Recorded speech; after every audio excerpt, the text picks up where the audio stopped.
우리가 믿는 하나님을 아는 일은 신앙생활에 있어서 신앙생활을 하는 성도로서 가장 본질적이고 필요한 일이 아닐 수 없습니다. 신앙은 우리 성도에게 모든 것입니다. 그런데 그 신앙의 대상이 되시는 하나님을 안다는 것, 알아가려고 하는 것은 정말 필요한 일이라는 것이죠. 특히 우리가 믿는 하나님은요, 세상 사람들이 말하는 그 신과는 아주 다르신 분이십니다. 전혀 다르신 분이시기 때문에 그렇습니다. 그래서 이 선입견을 가지고 그냥 우리의 그 나서부터 지금까지 쌓여있는 이 문화를 가지고 하나님을 바라보면 전혀 다른 하나님을 보게 된다는 것이죠. 세상의 종교에서 만든 신은 여러 번 말씀드렸습니다만은 우리의 이성과 우리의 생각과 잘 들어맞습니다. 우리의 정서와도 잘 맞는다고 말씀드렸습니다. 그러나 기독교는 사람이 만든 종교가 아니기 때문에 그분의 말씀인 성경 속에서 우리는 하나님을 찾아야 되는 것이죠. 지난주에 사람은 사람을 낳지만 물건은 만든다고 말씀드렸습니다. 마찬가지로 하나님은 그리스도를 낳지만 사람은 만드셨다라고 말씀드렸습니다. 즉 사람이 사람을 낳듯이 하나님은 하나님을 낳으셨다, 이렇게 말씀드렸습니다. 하나님은 공개적으로 우리 예수 그리스도께서 당신의 아들이시다, 당신이 낳으신 아들이시라는 것을 공개적으로 수차례 말씀하셨습니다. 오늘 본문은 마태복음 3장의 본문은 요한복음 1장에도 똑같은 본문이 나와 있는데요. 예수께서 요한에게 세례를 받으시고 물에서 나오자마자 하늘이 열리고 하나님의 성령이 비둘기같이 예수에게 내려서 예수님의 머리에 임하셨습니다. 그때 하늘로부터 소리가 있었고 하나님의 음성이 들렸죠. 하나님이 이는 내 사랑하는 자요 내 기뻐하는 자라. 또 다른 복음서에서는 이는 내 사랑하는 자요 내 기뻐하는 자라. 너희는 그의 말을 들어라. 이런 말씀이 있었거든요. 예수께서 세례를 받으시는 그 자리에 하나님이 말씀하셨고 성령님이 비둘기같이 임하셨습니다. 성자 예수께서는 세례를 받으신 것이죠. 그러니까 많은 사람들이 이렇게 얘기합니다. 나는 신을 믿는데 그렇다고 기독교가 얘기하는 그런 인격적인 신을 믿는 것은 아니야. 뭐 신이라면 적어도 모든 것의 근본이 되는 게 신인데, 그래서 그런 인격을 갖고 있는 존재가 아니라 인격 그 이상을 갖고 있는 존재가 되어야 돼, 이렇게 이야기한다고요. 그러니까 무슨 말인가 하면은 예를 들어서 신이 슬퍼한다, 그 있을 수가 없지. 인간이 아니고. 그 신이라고 얘기할 수 없지. 신이 근심한다고 어떻게 신이라고 할 수 있어. 같이나 신이 후회해.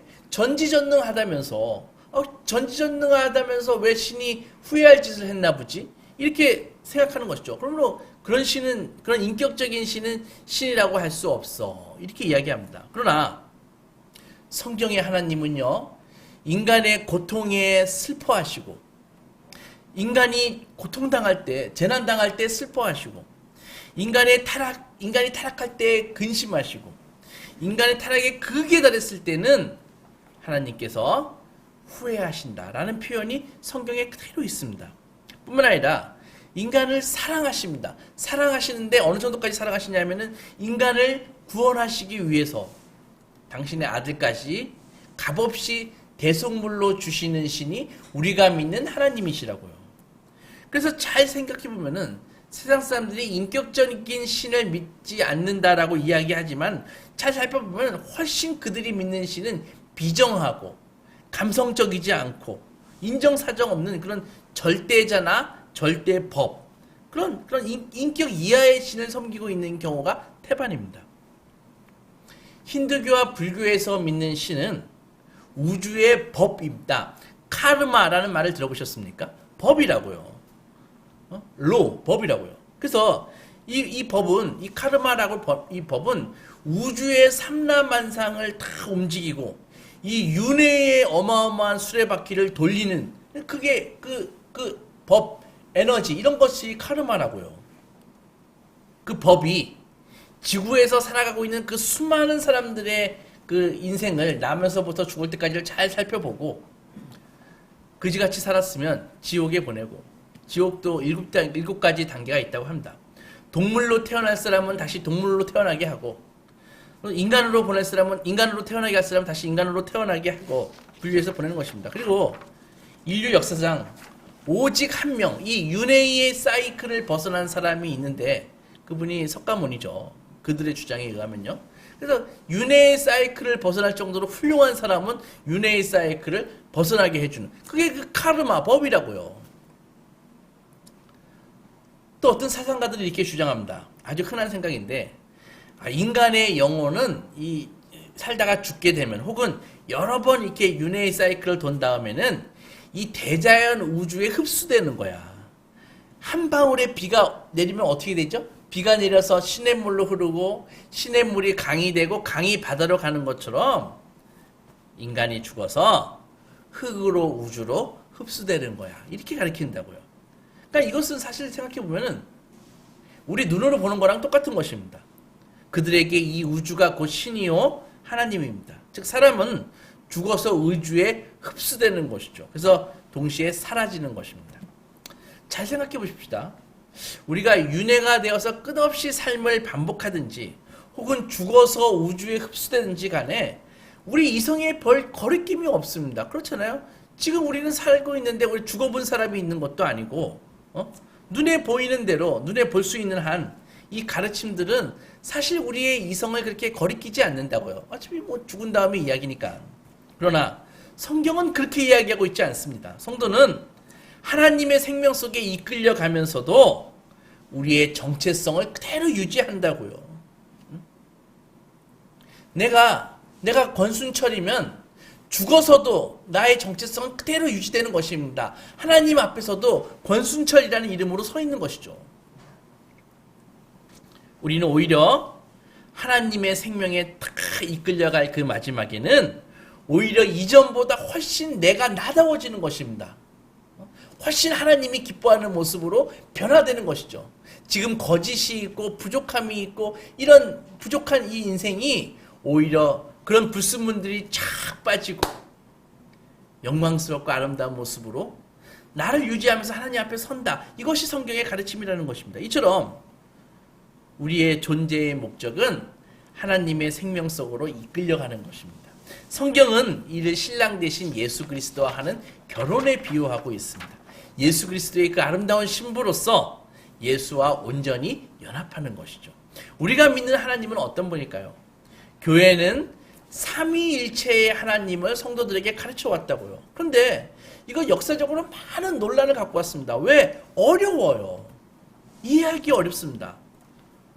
우리가 하나님의 그 존재 방식을 결코 이해할 수가 없습니다. 완전하게. 하지만 성경이 말씀하고 계시는 이 삼위일체의 하나님의 이 존재 방식을 우리는 받아들여야 되기 때문에 신학자들은 긴 세월 그리고 지금까지도 이해하기 어려운 것을 쉽게 좀 설명하려고 노력하고 있습니다. 우리는 그 결과 우리는 필요한 만큼, 너무 깊이는 아니지만 필요한 만큼 삼위일체 하나님을 이해해 보도록 하도록 하겠습니다. 학교 다닐 때 차원에 대해서 배운 적이 있습니다. 디멘전, 차원에 대해서.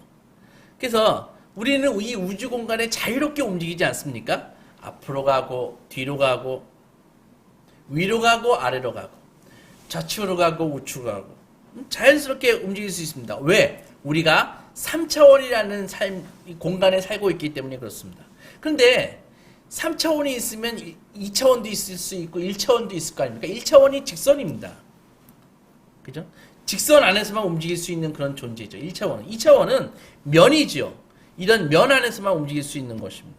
예를 들어 2차원적인 존재는 이 면에서만 움직일 수 있는 그런 존재가 2차원적인 존재인 것입니다. 그런데 정사각형을 아시죠? 정사각형은 4개의 선으로 되어 있습니다. 한 걸음 더 나아가 우리가 3차원에 살고 있기 때문에 주사위 같은 그런 정육면체를 만들 수 있습니다. 정육면체는 면이 6개 아닙니까? 그래서 면이 2차원인데 정육면체는 6개의 면을 갖고 있는 것이죠. 요점이 뭐냐면은 보세요. 우리가 3차원의 정육면체에서 당항이 되는데, 정육면체에서 면이 6개 있듯이 3차원이지만 2차원이 그대로 살아있다는 것입니다. 면이 정사각형은 직선이 4개 있듯이 2차원이지만 1차원의 선이 4개가 그대로 살아있다는 것입니다. 무슨 말인가 하면은 차원이 높다 해도 낮은 차원이 그대로 살아있다는 것입니다. 다시 말해서 현실에 가깝고 복잡한 차원이 된다고 해도 단순한 차원에 있는 것들을 아주 버리는 것이 아니라는 것입니다. 우리는 우리 다음을 유지하면서 새롭게 변화된다는 것입니다. 하나님에 대한 기독교의 설명도 같은 원칙이 적용이 됩니다. 인간의 차원에서는 한 인격은 한 존재. 나는 하나의 인격밖에 없습니다. 나는 하나니까. 두 인격이 있다면 그 사람은 별개의 사람입니다. 종이 위에 정사각형이 2개 있으면 그것은 다른 정사각형이듯이 말입니다. 그러나 하나님은 세 인격인 동시에 한 분이라고 성경은 이야기합니다. 마치 정육면체는 면이 6개지만 한 개의 정육면체인 것처럼 하나님은 3개의 인격을 갖고 계시지만은 한 분이라는 것이죠. 지금 우리는 그런 존재를 완전히 이해할 수 없습니다. 왜냐하면은 생각해보면 2차원에 사는 존재는 3차원에 사는 존재를 제대로 상상할 수 없는 것과 마찬가지입니다. 고린도전서 13장 12절에는 이렇게 말씀했습니다. 지금은 우리가 거울을 보는 것처럼 희미하나 그때에는 얼굴과 얼굴을 볼 것이요 지금은 부분적으로 아나 그때에는 주께서 나를 아신 것 같이 내가 온전히 알리라 이렇게 말씀하셨거든요. 그러니까 지금은 우리가 3차원에 사는 존재이기 때문에 하나님의 그 차원을 초월한 하나님을 이해할 수 없지만 그때에는 하나님이 나를 아신 것처럼 나도 하나님을 알 수 있다 이렇게 말씀하고 있는 것입니다. 그러면 여기서 의문이 들 수 있습니다. 목사님, 왜 세 인격이면서 하나인 존재를 정말 상상하기도 어려운데 그런 삼위일체 하나님에 대해서 말하는 것이 무슨 의미가 있습니까? 머리 아프기 싫이. 그러나 우리에게 중요한 것은 하나님의 생명 속으로 이끌려 들어가서 하나님을 만나는 것이라고요. 삼위 하나님을 만나는 것이라고요. 그런데 그 일은 언제라도 지금 당장이라도 가능하다는 것이죠. 삼위 하나님을 만나는 것이 가능하다는 것입니다. 우리는 어떻게 하나님을 만나게 될까요? 여러분 생각해 보십시다. 성도가 순전한 마음으로 무릎을 꿇고 기도한다고 해봅시다. 왜 기도해요? 하나님을 만나고 싶어서 기도한다고 생각해 보자고요. 그러면 그게 기도하려고 무릎을 꿇었는데 지금 이 기도를 하게 하신 분이 하나님이심을 그 성도는 알고 있다고요.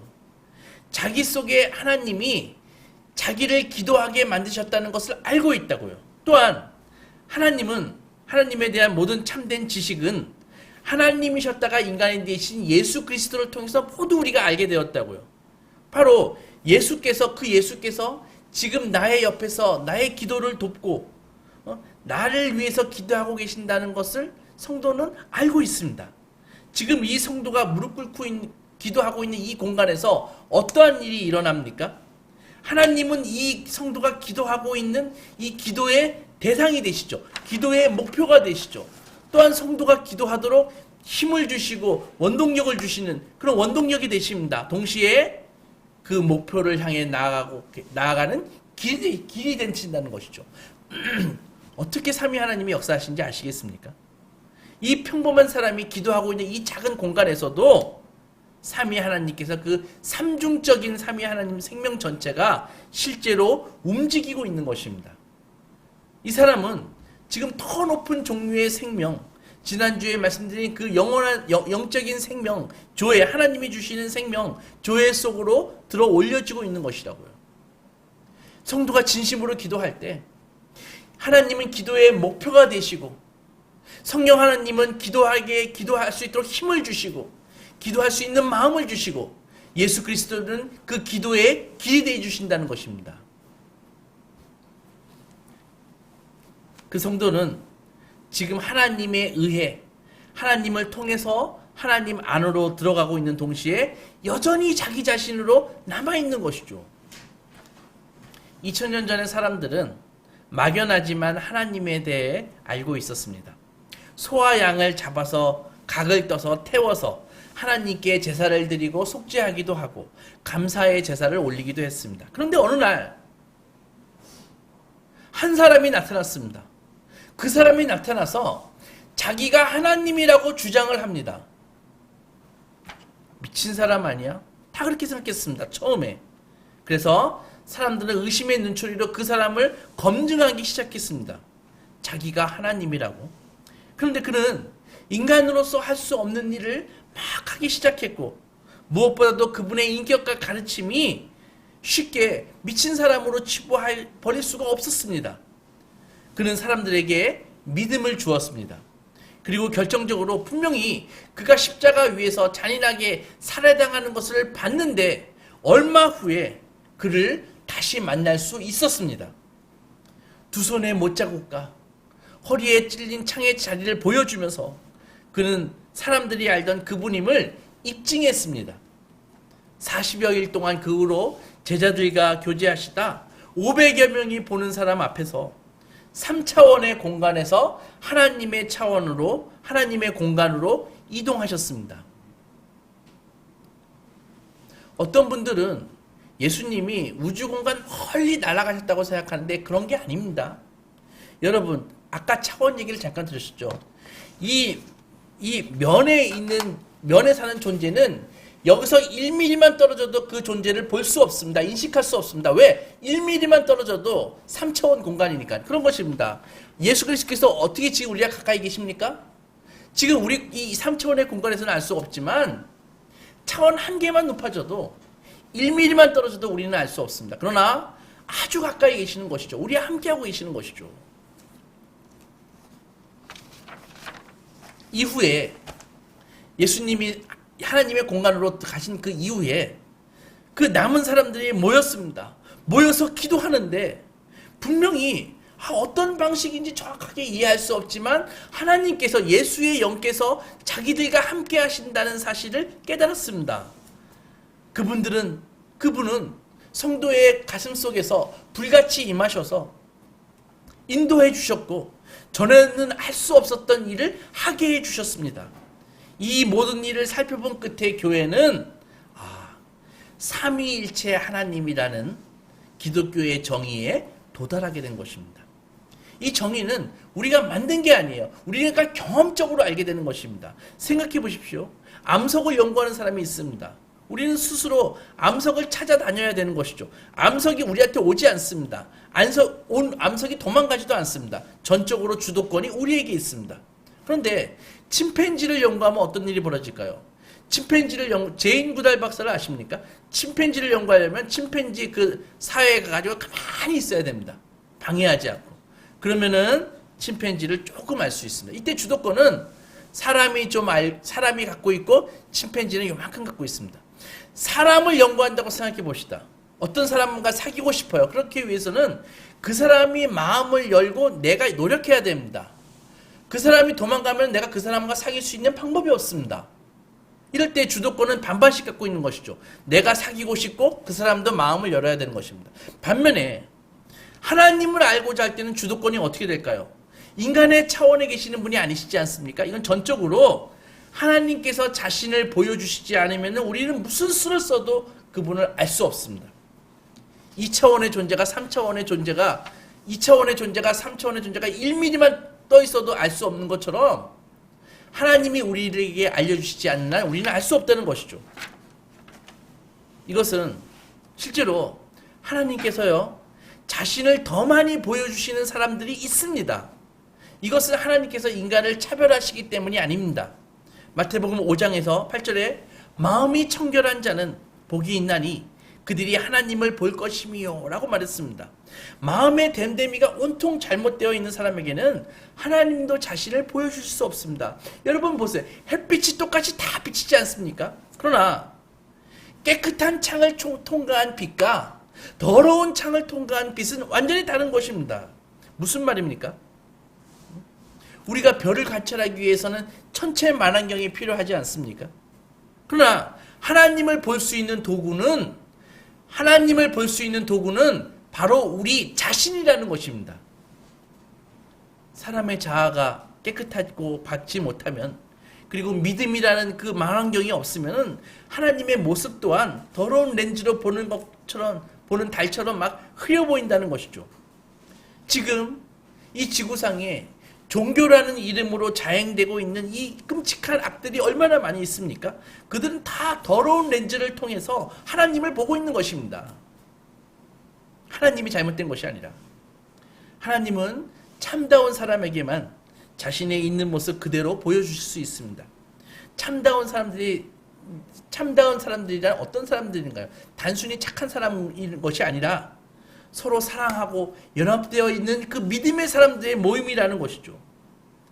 마치 오케스트라가 연주자가 하나의 아름다운 음악을 같이 만들어내는 것처럼, 한 몸의 이 신체 기관이 같이 기능하는 것처럼, 그렇게 바로 교회가 바로 그런 모습이라는 것입니다. 그래서 하나님을 배우기에 정말 적합한 도구는 함께 하나님을 기다리는 그리스도인 공동체라는 것입니다. 즉 성도의 모임은 하나님을 보기 위한 도구와 같습니다. 우리 이렇게 모여서 예배드리는 이 소망교회는 바로 하나님을 보기 위한 같이 도구인 것입니다. 하나님은 성경 속에서 자신을 계시하셨습니다. 그래서 교회는 말씀을 연구하고 가르치고 그 과정에서 하나님을 만나는 것입니다. 하나님을 깊이 만나는 것이 우리의 삶의 목표가 되어야 되는 것입니다. 우리의 삶의 목표는 하나님을 만나는 것입니다. 창세기를 읽어보면 우리가 믿는 하나님은 세상에 믿는 신들과 굉장히 다름을 알 수 있습니다. 여러분들 민족마다 문명마다 창조설화가 있다는 거 아십니까? 다 있습니다. 그런데 창조설화가 아주 비슷해요. 예를 들어서 우리 그 고대 문명의 바벨론에 있어서는 바벨론은 마르둑이라는 신을 섬겼거든요. 근데 그럼 세상이 어떻게 돼 있냐? 어떻게 생겨나게 됐냐? 바벨론에서는 마르둑이 다른 신들과 싸워가지고 때려 눕혀가지고 죽여가지고 그 다른 죽은 신의 시체를 세상으로 만들었다. 우주로 만들었다. 이렇게 주장한다고요. 진화과학은 우주의 폭발로 긴 세월에 걸쳐서 우연히 만들어진 것이 지구다라고 주장합니다. 그러나 창세기의 하나님은 어떤 하나님이십니까? 세상을 만드시기 위해서 옷을 걷어붙이십니다. 그리고 진흙을 빚으시고 이기시고 빚으셨습니다. 하나하나 우주의 물체들을 만들어 가시면서 보시기에 좋았더라. 이렇게 말씀하시지 않습니까? 창세기 2장 7절 보면 여호와 하나님이 땅의 흙으로 사람을 지으시고 생기를 그 코에 불어넣으시니 사람이 생명이 된지라. 세상의 설화들은 우주가 신들끼리 전쟁해서 그 파괴한 산물이라고 주장을 하지만 성경은 세상은 하나님의 작품이다라고 이야기하고 있습니다. 놀랍게도 세상의 설화와 진화과학의 설명은 너무나 유사합니다. 적자생존 아닙니까? 결국 센 놈이 이긴 결과가 지금이다라고 하는 이 설명은 세상 그 종교들의 우주관과 우주 기원에 대한 이론과 동일합니다. 정확하게 동일합니다. 그러나 하나님께서는 세상을 완벽하게 빚으시고 서로 의지하며 살도록 만드셨습니다. 그리고 기쁨으로 심히 좋았더라 라고 계속 말씀하시는 것이죠. 사람을 지으신 다음에 창세기 1장 28절에 보면은 하나님이 사람을 지으시고 그들에게 복을 주시고 하나님이 그들에게 이르시되 생육하고 번성하고 땅에 충만하라. 땅을 정복하라. 바다의 물고기와 하늘의 새와 땅에 움직이는 모든 생물을 다스려라. 그렇게 말씀하셨습니다. 한마디로 샬롬을 이루라는 것이죠. 샬롬이 무엇입니까? 풍요로운 생명, 즐겁고 조화로운 생명, 충만한 생명이 샬롬 아닙니까? 그러나 창세기 3장에서 죄를 지은 인간으로 인해서 이 창조 세계는 깨어지고 말았습니다. 샬롬이 깨어지고 말았죠. 죄가 무엇입니까? 하나님이 아니라 자기를 섬기기로 결정한 것이 죄인 것입니다.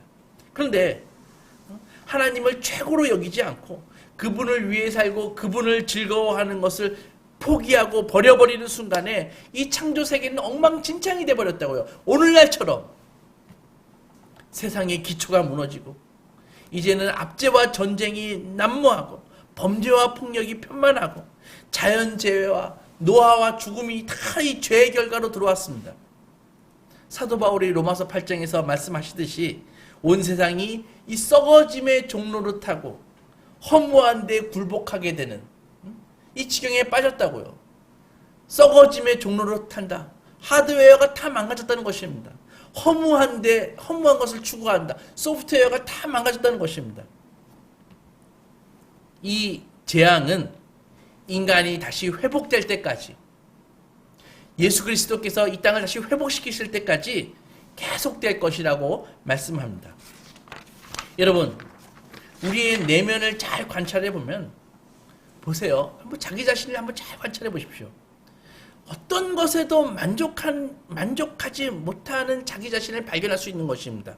돈을 추구하지만 돈을 소유한다고 해서 계속 기쁘지 않습니다. 돈이 없으면 많이 불편할 뿐입니다. 그죠? 건강을 추구하지만 내가 건강하다고 해서 계속 그 건강 때문에 웃고 다니는 사람이 있습니까? 친구가 좋지만 친구를 만나면 어떤 생각이 듭니까? 곧 헤어질 생각을 하는 것입니다. 가족이 소중하지만 그렇다고 내 마음에 있는 빈 공간을 가족이 온전하게 채워줄 수 있던가요? 왜 그렇습니까? 도대체 우리는 어떤 존재이기 때문에 왜 만족할 수 없는 것입니까? 그것은 어거스틴이 말했듯이 하나님이 우리를 만드셨기 때문에 우리의 그 빈 공간을 오직 하나님만이 채울 수 있다는 것이죠. 요한복음 1장 2, 3절에서 예수께서 태초에 하나님과 함께 계셨고 만물이 예수로 말미암아 지은 바 되었으니 지은 것이 하나도 그가 없이는 된 것이 없느니라 라고 하셨듯이 예수님이 창조주시라면 우리의 이 허무한 인생은 오직 예수만이 채울 수 있다는 것입니다. 사랑하는 소망교회 성도 여러분, 예수께서는 우리를 원하십니다. 우리의 소유를 원하시는 것이 아니라 우리 전체를 우리 자신을 원하시는 것입니다.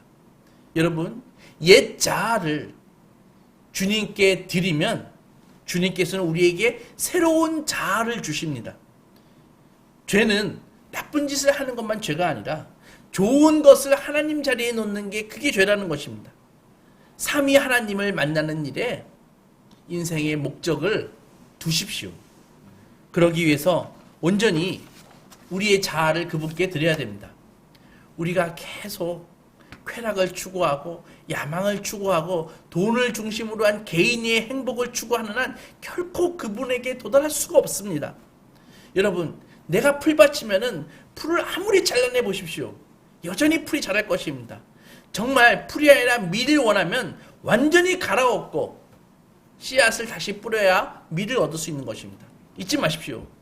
예수를 위해 살지 않으면 다른 것을 위해 살게 된다는 것입니다. 그리고 그것이 무엇이든 예수가 아니면 결국 그것이 나를 배신하고 나를 실망시키고 나를 허무 가운데 빠뜨리게 된다는 것입니다. 예수님은 우리의 삶의 목적으로 삼아야 할 유일하신 분이십니다. 우리를 위해 목숨을 버린 십자가 위에서 피 한 방울까지 흘리신 분이 예수 그리스도이십니다. 그분께 드리는 것이 무엇이 아깝겠습니까? 삶을 주님께 드리십시오. 주님께서는 세상이 알지 못하는 평안과 세상이 이해하지 못하는 은혜를 베푸실 것입니다. 아무쪼록 예수와 온전히 연합하셔서 삶의 의미와 주께서 주시는 복을 누리시는 소망의 자녀들이 되시기 주님의 이름으로 축원합니다.